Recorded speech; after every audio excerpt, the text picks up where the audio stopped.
क्या तुम बैठ के सोचते हो कि तुम सक्सेसफुल क्यों नहीं हो पाते? तुम्हें क्या लगता है कि उसमें कोई डिसिप्लिन प्रॉब्लम है? तुम मेहनत नहीं करते? तुम में वर्क एथिक नहीं है? तुम्हारी हैबिट्स अच्छी नहीं है? ये सब रीजंस भी हो सकते हैं। बट अगर तुम इंडिया में रहते हो तो उसमें से एक बहुत मेजर रीज़न हो सकता है तुम्हारी डाइट। देखो, अब डाइट को सुन के बहुत बंदे ऐसे बोलेंगे कि भाई क्या बात कर रहा है, मैं तो घर का खाना ही खाता हूँ, मैं तो बाहर का खाता भी नहीं हूँ। तो भाई देखो, मैं तुम्हारे घर के खाने को ट्रोल नहीं कर रहा, बट प्रॉबेबली प्रॉबेबली भी क्या, मोस्ट प्रॉबेबली तुम्हारा जो घर का खाना है उसमें जो न्यूट्रिएंट्स हैं वो इनफ नहीं है। न्यूट्रिएंट्स इन द सेंस क्या, मेन चीज़ उसमें प्रोटीन नहीं है। तुम सुबह से लेकर रात तक अपनी डाइट को नोट करो। तुम सुबह से लेकर रात तक क्या खाते हो, एंड हर बार नोट करो कि उसमें कितने प्रोटीन हैं, कितने कार्ब्स हैं, जो भी है। मेरे से लिखा के ले लो, majority of the people watching this video, तुम लोगों का जो कार्बोहाइड्रेट होगा वो प्रोटीन को एक एक्सपोनेंशियल नंबर से आउट नंबर कर देगा। मोस्ट प्रोबेबली तुम क्या खाते होगे, सुबह दाल चावल, शाम को दाल रोटी, रात को रोटी सब्जी, दैट्स इट, नथिंग एल्स। ये सब खा के किस बंदे का मन कर जाएगा कि वो काम करे? मेरे को जेन्युइन बताओ। जो अब इंडिया में एक बहुत ही कॉमन चीज़ मानते हैं कि दोपहर को तो सोना ही होता है, दोपहर को तो नींद आती आती है, वो क्यों आती है? वो आ रही है तुम्हारे कार्ब क्रैश की वजह से। अब कार्ब क्रैश क्या होता है? जिसको हम बोलते हैं फूड कोमा, जिसको देसी भाषा में बोलते हैं कि गुक्की चढ़ना, कि है ना, कुछ भी भारी खा लिया अब नींद आ रही है। वो क्यों आती है? क्योंकि जो भी तुम्हारा फूड है उसमें कार्बोहाइड्रेट की क्वांटिटी इतनी ज़्यादा है कि वो एक क्रैश कॉज कर देता है। उसकी वजह से तुम्हें नींद आती है, तुम्हारे ब्रेन का जो प्रोसेस है वो स्लो हो जाता है। तुम्हें वो चीज़ फील होगी जब तुम लंच करते हो, कोई बहुत ज़्यादा भारी है ना, तुमने 4-5 पराठे है ना उसको मक्खन लपेट के खाए, तुम्हें कैसा फील होगा? नींद आएगी पूरी, वो सोने में मज़ा भी बड़ा आता है। बट भाई तुम्हें लगता है कि तुम ऐसी डाइट के साथ कोई काम कर सकते हो? अब देखो, प्रोटीन सुन के बहुत बंदे ये बोलेंगे भाई वो तो बॉडी बिल्डर खाते हैं ये वो। नहीं भाई, यही प्रॉब्लम है कि प्रोटीन को एज अ सुपर फूड देखा जाता है, जैसे कोई स्पेशल चीज़ है भाई, जो मतलब डाइट की अलग, जैसे कोई सप्लीमेंट है। प्रोटीन कोई सप्लीमेंट नहीं है, वो one of the most important components है तुम्हारी ह्यूमन डाइट का ही। तुम उस पर ही सर्वाइव करोगे। ओके, देखो कार्ब्स भी ज़रूरी हैं ऑब्वियसली, पर कार्ब्स एक एनर्जी का सोर्स है। अगर तुम बहुत ज़्यादा फिजिकल वर्क करते हो ना, जैसे कोई तुम मजदूरी करते हो किसी टाइप की, उसके लिए ऑब्वियसली भाई तुम्हें कार्ब्स चाहिए, वो एनर्जी प्रोड्यूस करते हैं। But most of the people watching this video you do cognitive work. हो सकता है तुम स्कूल में हो, कॉलेज में हो, तुम पढ़ाई करते हो, या तुम ऑफिस में जॉब करते हो, तुम कोई भी चीज़ करते हो जिसमें दिमाग का यूज़ हो रहा है। ये वीडियो बन रही है, चाहे मेरा मुंह बोल रहा है, बट मेरे को सोचने में, हर चीज़ करने में दिमाग का जोर लग रहा है। अभी मैं 4 रोटियां खा कर ये वीडियो बनाऊं, मेरे से कुछ बोला ही नहीं जाएगा, मैं ऐसे नशे में चला जाऊंगा एक तरह से। तो मैं तुम्हें एक एडवाइस देता हूँ, तुम में से कोई भी बंदा दोपहर को या रात को तो चलो छोड़ो, दोपहर को ही कोई हाई प्रोटीन डाइट खाओ। मतलब कुछ भी हो सकता है हाई प्रोटीन में।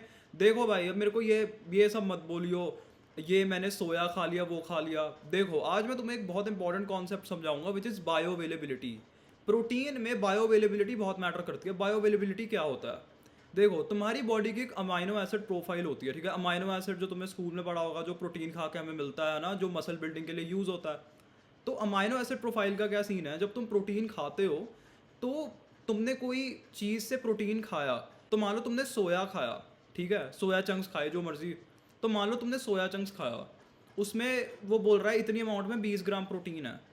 तुम्हारी बॉडी 20 का 20 ग्राम अब्जॉर्ब ही नहीं करेगी, क्योंकि तुम्हारी बॉडी जो है, ठीक है, जो कुदरत ने तुम्हारा शरीर बनाया है, उसमें जो प्लांट बेस्ड प्रोटीन है उसकी बायो अवेलेबिलिटी कम होती है।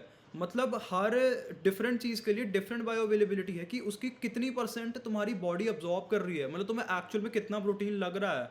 तो तुम अपने हिसाब से 20 खा रहे हो, बट तुम्हारी बॉडी 8 या 9 ही अब्जॉर्ब कर रही है।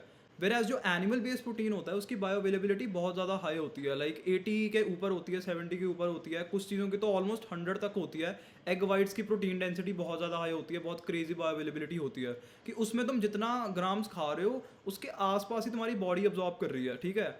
और अगर तुम ये चीज़ बोल के कोप करते हो ना कि मैं तो प्रोटीन खा रहा हूँ, भाई तुम्हारी बॉडी अब्जॉर्ब ही नहीं कर रही है वो, तो उस चीज़ का कोई पॉइंट है नहीं। कर भी रही है तो उसका बहुत कम अमाउंट कर रही है, ठीक है? अगर तुम्हें इतनी दाल में से 5 ग्राम प्रोटीन मिल भी रहा है जिसमें से तुम्हारी बॉडी 3 ग्राम अब्जॉर्ब कर रही है, तो भाई तुम क्या अपने सारे घर की दाल खा जाओगे क्या? वो पॉसिबल ही नहीं है चीज़। ऐसे तो रोटी में भी प्रोटीन है, तुम भाई 10 रोटियां खा लो, कुछ कर सकते हो तुम 10 रोटियां खा के?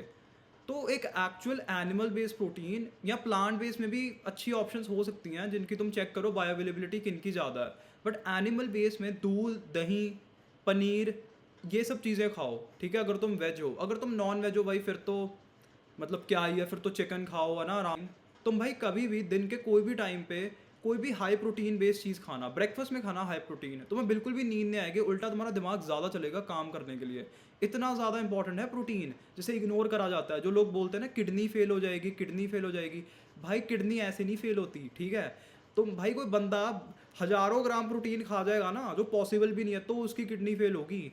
और जो बंदे तुम्हें ये सब एडवाइस दे रहे होते हैं ना, उनसे खुद सही से चला भी नहीं जाता है, और ये सब उनकी मैल नरिश डाइट की वजह से ही हुआ है। India one of the most protein deficient countries है।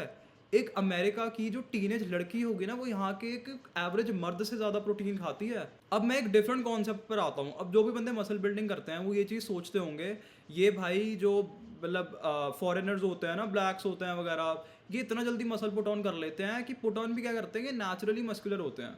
देखो भाई, वो उनके जेनेटिक्स का पार्ट है। अगर तुम्हें लगता है कि इंडियन जेनेटिक शिट है, तो वो शिट है नहीं। वो ओवर द टाइम जनरेशन्स के साथ इतनी मैलनरिश डाइट खा के, इतना कुछ झेल कर वो जेनेटिक्स डिटीरियोरेट कर गए हैं। तुम उसे इंप्रूव कर लोगे तो 3-4 जनरेशन्स में वो अच्छे हो जाएंगे। जेनेटिक्स बेसिकली होते क्या हैं, मैं कम्प्लेक्स वे में नहीं समझाऊंगा, बहुत सिंपली पुट करूंगा। अब देखो, कोई भी जगह है, उसमें सर्वाइव करने के लिए जो भी तुम्हारी बॉडी में अडाप्टेशंस चाहिए, लाइक बेस्ट चीज़ है, उस हिसाब से तुम्हारी बॉडी अडाप्ट कर जाती है। ह्यूमंस इवॉल्व भी ऐसे हुए हैं, इवन ह्यूमंस भी क्या, हर लिविंग बींग ऐसे इवॉल्व हुआ है। तुम एक पोलर बियर को देखोगे, वो एंटार्क्टिका में रहता है, वहाँ बहुत ठंड होती है, तो उसकी बॉडी ने, उसके जो जेनेटिक्स हैं, उसने फर को अडाप्ट कर लिया ताकि उसको ठंड कम लगे। तो वहाँ पे स्ट्रॉन्गर जेनेटिक्स माने जाएंगे कि जो बंदा ज़्यादा सर्वाइव कर सकता है ठंड में, तो वहाँ पे जिस भी बॉडी पे फर है, जिसको वार्मथ मिल रही है, वो स्ट्रॉन्गर जीन का है। एंड सिमिलरली ह्यूमंस में जो बंदे एथलेटिक होते हैं, जिन बंदों के बोन स्ट्रक्चर स्ट्रॉन्ग होते हैं, जिनकी बोन्स थिक होती हैं, ठीक है, एंड उनकी बॉडी में चौड़ाई है, ये सब चीज़ें, ये सब अच्छे जेनेटिक्स का पार्ट होता है। ये कैसे इंप्रूव होगा? तुम प्रोटीन बेस्ड डाइट खाना शुरू कर दो, ओवर द टाइम जनरेशन के साथ साथ ये चीज़ इंप्रूव हो जाएगी। बट तुम्हें चेंज लेना होगा। Diet is literally the most important part, सिर्फ जिम का ही नहीं, तुम्हारी जिंदगी का। जेन्युइनली भाई, तुम्हारी लाइफ कंप्लीटली ट्रांसफॉर्म कर जाएगी अगर तुम अच्छी डाइट खाना शुरू कर देते हो। देखो भाई, मैं इस चीज़ में बिलीव करता हूँ कि हाँ, तुम्हें जो भी चीज़ मिलती है तुम्हारे कंफर्ट जोन से बाहर आकर ही मिलती है। तुम्हें ग्रोथ तभी मिलेगी जब तुम कुछ हार्ड करोगे, ठीक है। तुम्हारी बॉडी को फ्रस्ट्रेशन होगी, दुखी होगे तुम, तभी तुम्हें कुछ मिलेगा। बट इसका मतलब ये नहीं है कि तुम बेवजह अपनी बॉडी को सफरिंग में डालकर उस चीज़ की इंटाइटलमेंट बना लो। तुम प्राइड में घूमो कि भाई मैं तो बहुत सफ़र करता हूँ, ठीक है, मैं तो पूरा दिन कुछ खाता नहीं हूँ, है ना, सिर्फ 4 घंटे सोता हूँ, मैं तो बहुत मेहनती आदमी हूँ। भाई तुम मेहनती नहीं हो, तुम बेवकूफ़ हो, क्योंकि वो चीज़ काउंटर प्रोडक्टिव है, ठीक है।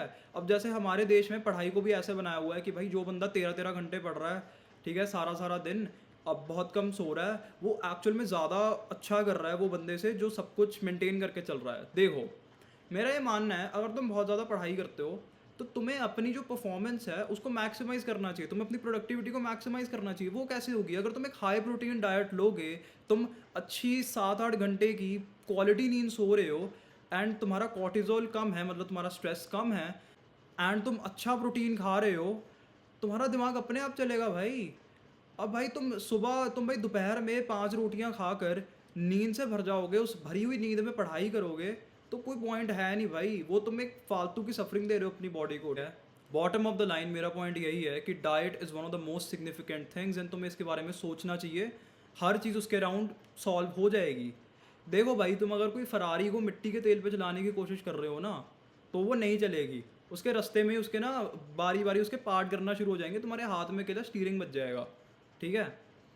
तो इसलिए जैसे फरारी है, उसको उसके हिसाब का फ्यूल चाहिए, तुम्हारी बॉडी को भी तुम्हारे हिसाब का फ्यूल चाहिए अगर तुम्हें फरारी वाला काम करना है, ठीक है। तो अगर तुम वीडियो के यहाँ तक पहुँच गए, मतलब तुम्हारा अटेंशन स्पैन तो ठीक ठाक है, अपने ब्रेन को अगर तुम और इम्प्रूव करना चाहते हो तो प्रोटीन ऐड कर दो अपनी डाइट में। और कितना करना है मैं तुम्हें बताता हूँ। देखो, स्टार्ट कम से करो ऑब्वियसली, क्योंकि यहाँ पे लोगों की डिजेशन कैपेसिटी ही नहीं है इतने प्रोटीन की। वो आराम आराम से तुम्हारी बॉडी प्रोग्रेसिवली उस चीज़ से अडाप्ट करेगी। तो वो स्टार्ट करो ऐसे कि जो भी तुम्हारा वेट है, आइडियली तुम्हें उसका 1.6 to 1.8 खाना चाहिए प्रोटीन। जैसे फॉर एग्जांपल किसी का वेट 50 है, तो 50 इंटू 1.6, सो लेट्स से अगर किसी का वेट 50 kgs है तो 50 इंटू 1.6, तुम्हारा आएगा 80 ग्राम्स। तो उस बंदे को आइडियली 80 ग्राम प्रोटीन खाना चाहिए उसके वेट के हिसाब से। तो अपने वेट के हिसाब से तुम कैलकुलेट कर सकते हो 1.6 टू 1.8 तक। तो अगर तुम ये चेंज लाओगे, तुम मेरी बात मानो, तुम्हारी लाइफ 180 डिग्रीज टर्न कर जाएगी। So thank you for watching this video. Be grateful for your life, keep enjoying and thriving. Good bye.